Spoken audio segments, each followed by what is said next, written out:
Então, já que o governo Lula, como ele disse, ainda bem Lula, temos justiça social, Henrique Vieira, como que você avalia, o senhor, me desculpe, a quebra da formalidade, como o senhor avalia a educação no atual governo?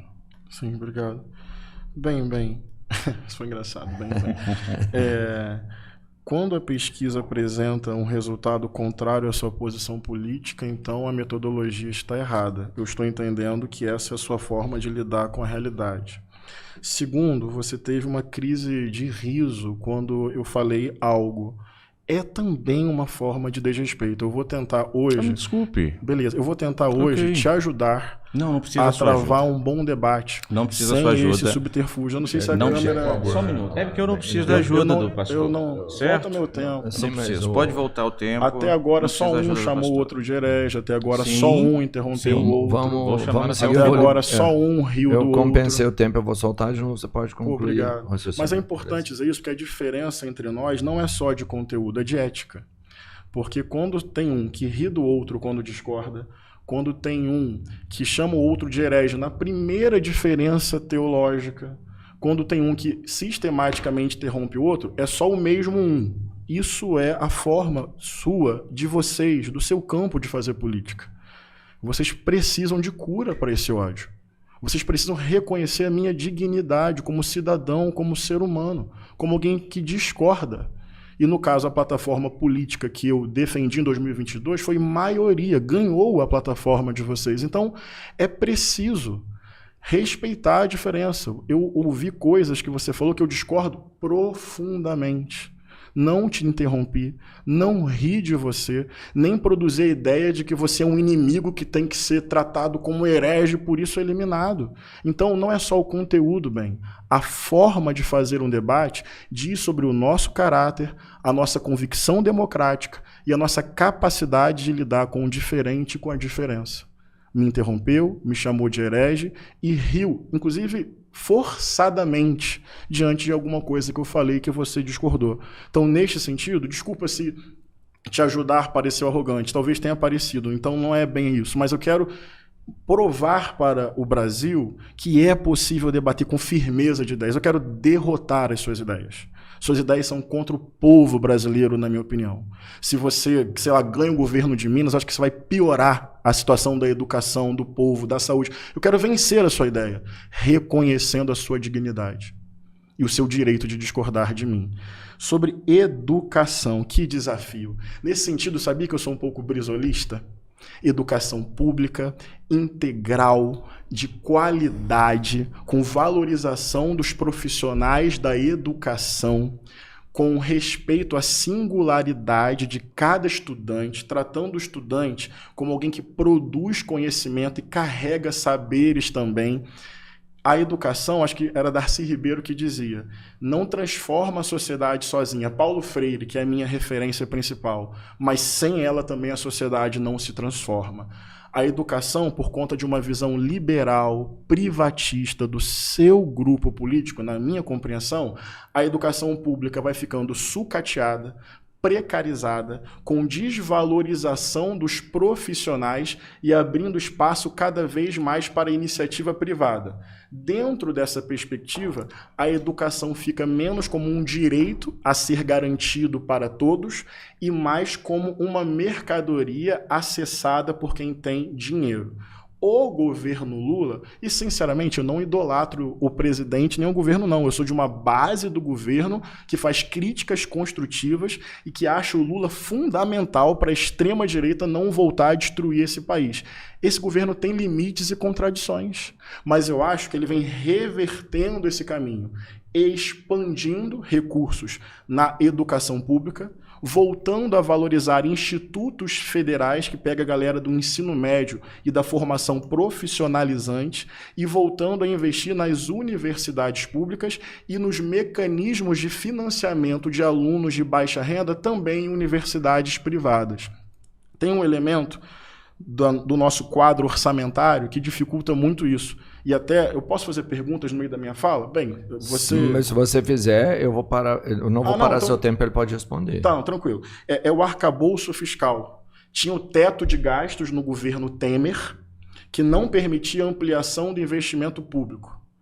Agora, no governo Lula, isso melhorou um pouco, mas eu acho muito ruim. Eu votei contra o arcabouço, que é uma proposta que veio até do governo, pressão do mercado, que o investimento público só pode aumentar de 0,6% a 2,5% por ano, de acordo com a receita, a variação da receita do ano anterior. Resumindo, do jeito que a nossa economia funciona, a capacidade de investimento público está retraída, o que tem como efeito negativo a precarização de serviços públicos, dentre eles a educação. Então, para resumir, o governo avançou com limites e contradições, tentando colocar a educação novamente como direito social a ser garantido para todos, mas está investindo pouco porque tem uma amarra fiscal que impossibilita a expansão do investimento público na educação pública. Isso, para mim, é um problemaço a ser resolvido. 3 minutos, bem. O deputado Henrique Vieira falou sobre masculinidade tóxica. É muito complicado hoje em dia você conversar. Eu estou conversando com um homem de 38 anos, barbado, que ficou todo ofendido e sensível porque eu achei engraçado uma mudança de paradigmas aqui das perguntas. Achei engraçado e ri. É isso. Eles querem a destruição da masculinidade para produzir homens frágeis que se ofendem profundamente com uma risada que não é dele. Eu não vim aqui para rir do Henrique Vieira. Se fosse para rir do Henrique Vieira, eu não viria para cá. Eu vim aqui para debater e mostrar, inclusive, a incoerência e a mentira do grupo político do Henrique Vieira. Ele está aqui como político. Ele não está aqui como um cidadão brasileiro comprometido a falar a verdade. Por isso é que, como vice-líder do governo Lula, ele está tentando colocar o Lula como parceiro da educação, sendo o próprio presidente Lula que, com uma medida provisória, tentou fazer um desmonte da educação para inflar o pé de meia. Pesquisem o que o Lula fez. Pesquisem em qualquer fonte segura, para o Henrique não falar que é fake news. O Lula, ele editou uma medida provisória, querendo colocar os gastos do pé de meia no orçamento da educação. Por quê? Porque não, para o governo que o Henrique Vieira apoia, esse governo de esquerda mentiroso, que faz um teatro na frente das pessoas, do seu eleitor, para eles é muito mais vantajoso você ter uma política de irresponsabilidade fiscal, uma política que retira recursos da educação de base, da alfabetização, por exemplo, 42%. Acredita em mim, não. Porque ele está querendo aqui que você pense que eu sou um político de extrema direita, porque é assim que eles gostam de falar. E eu não chamei ele de extrema esquerda. Se chamar, ele vai ficar muito ofendido.